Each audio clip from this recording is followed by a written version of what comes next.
Good morning, psych students. Today we're going to be talking about the last little bit of motivation and emotion. We'll be finishing up with Paul Ekman's theory on universal facial expressions, and then really from this point on, I'll just be review stuff as we head toward the test. It'll be your quiz sometime next week. I'll let you guys know. So the thing about, we talked emotional theories yesterday. Let's review those really quick. James Lange theory says physiology comes first, heart races, then you feel afraid, emotion comes second.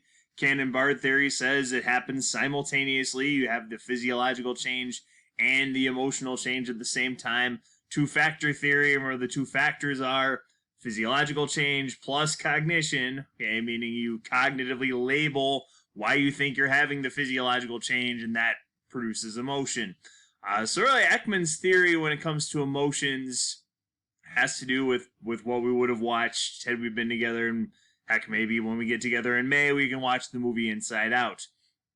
Because Ekman, what he did, and there'll be a little, tomorrow we'll show you a little TED Talk, or Thursday a little TED Talk, having to do with Ekman's theory, so, explaining it a little deeper than I am today.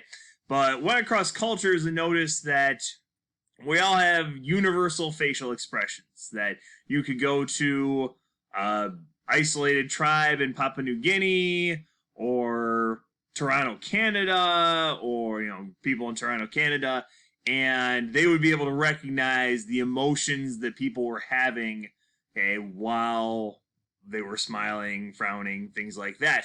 Okay, so here's this idea that we have universal emotions, okay, that are shown by our facial expressions. So basically there are 6, which I'll try very poorly to draw or make facial expressions, things like that right now. First one, probably easiest one, is anger. So we're looking at the emotions. Like I said, easy way to remember is Inside Out. So if you've seen Inside Out, all those emotions that live in Riley's head are in your head as well, and the facial expressions. So anger. The easiest way to display anger, if you've ever drawn a cartoon character, there's a regular person, little face, looks pretty normal. Anger often registers in the eyes. That's how you make that person angry. You give them a little angry face, little angry eyebrows. So anger. So the rest of the face is tense, eyebrows kind of slanted, and it registers in the eyes. Okay, so that's where anger, and you see that in the movie Inside Out. They really drew every character to have these universal facial expressions that Ekman talked about. So anger is one. Little different from anger, played by Mindy Kaling in the movie, is disgust. Okay, he felt disgust was a universal emotion. And disgust, he says, registers really well in your nose. So your eyebrows are still kind of pointed in anger, but it's like you smelled something really bad. Okay, because, whether it's you saw something gross, or you smelled something gross, or you tasted something gross, that disgust really registers kind of in your nose area. Your mouth kind of tenses up a little bit, but it kind of wrinkle in your nose, like, ugh. Okay, that's disgust. Then there's fear. And fear, another prominently featured one in the Inside Out movie. Okay, with fear, I guess we'll make our regular blank face again. Mouth is tense, but often the eyebrows are raised like that. See, and that person kind of looks afraid. That little face does. Okay, your mouth is tense, eyebrows raised. That's fear. Okay, similar to that, though a little more relaxed, according to Ekman, is surprise. Okay, now with surprise, it's not just that your eyebrows are raised, so that person there's eyebrows are raised, but oftentimes your mouth is open too. Like you just came in for a surprise party. Okay, so it's a less negative emotion than fear. Okay, there's less tension in your face. Your mouth is kind of slacked open, eyebrows raised. That's surprise. Surprise was the one that didn't show up in Inside Out.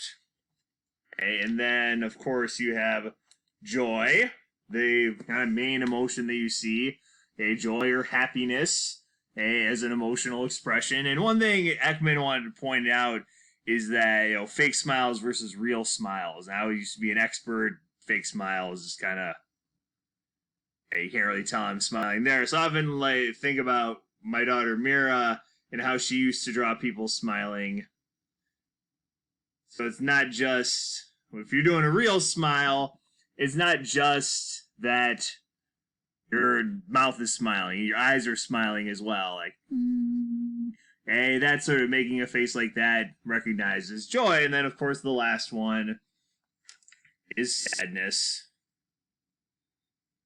Okay, so those are your universal emotions. You've got anger, fear, surprise, disgust, joy, sadness. So those are Ekman's universal emotions that we all feel.